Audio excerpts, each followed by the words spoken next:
TikTok is a huge national security concern. I can't think of a potentially more powerful propaganda tool. Propaganda tool? Did he just say propaganda tool? I'm sorry, sir. I thought the national security threat was in terms of data collection. Here are some fun facts. Instagram, Facebook, Google, DoorDash, and Airbnb all collect more data than TikTok. TikTok has contributed more than $24 billion to U.S. gross domestic product and more than 224,000 jobs to the U.S. economy. Mind you, as of January 15th, the United States is over $36.2 trillion in debt. There are over 1.3 million creators that operate their businesses on TikTok. In less than 24 hours, 3.4 million American citizens volunteered their data to an actual Chinese communist app in protest of their own government. TikTok is not a publicly shared company. Meta is a publicly shared company. Members of Congress who voted on the TikTok ban are invested in Meta stock.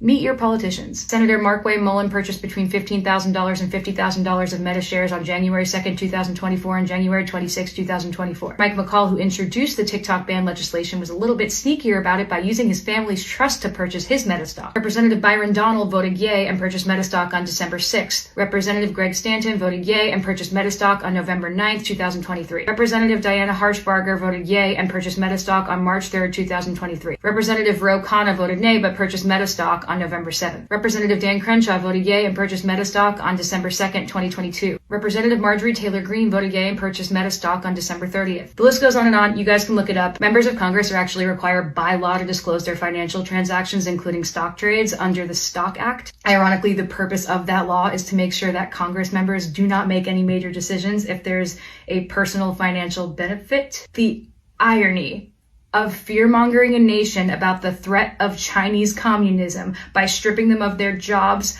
freedom of information, freedom of speech, freedom of open communication, freedom of discourse, and right to discern propaganda is wild. All while one publicly shared corporation that is notorious for controlling propaganda to literally puppeteer elections by unethically collecting our data lobbies Congress to vote on a ban to continue to monopolize where we receive all of our information. And the Congress members who voted for this monopoly were legally allowed to have shares in the stock! But it's totally normal the CIA lizard dumped $7 million into pushing this ban through because he went on Joe Rogan and talked about jujitsu. As for me, I was a broke singer-songwriter trying to make it in the music industry, and now I am one of those 1.3 million creators that can put food on the table because of TikTok. It provided me with the first equal opportunity platform to show my songs to the whole world. I didn't need to be Instagram famous. I didn't need to be some celebrity's kid. I didn't need to have a lot of money. I just needed to post a video of myself singing to my 140 followers. Thanks to TikTok, I have grown my audience to 14.7 million followers. I've accumulated over 270 million likes and billions of views on my music. I could sell tickets to my shows. I bought my first house from the money I made with my TikTok brand partnerships. My songs made it to top 10 radio because I promoted them on TikTok. I built a community of people healing from eating disorders, and with that community, I was able to stand up to a multi-million-dollar corporation called Victoria's Secret. I got to sing songs with first responders, doctors, small business owners, artists, kids, grandparents, Olympians, magicians, veterans, triple amputees. My TikTok account was not only mine. It was a place for other people's perspectives, for the kid I babysit to confront mean girls in her school. It was supposed to be something that I could show my daughter one day and be like, look, mommy made this. And you can do anything too. You can follow your dreams and you can change the world. This just feels so icky.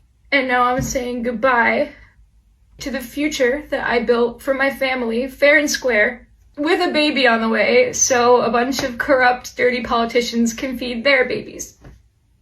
Our greatest politicians could be focusing on genocide, poverty, human trafficking, homelessness. It is not about privacy or national security.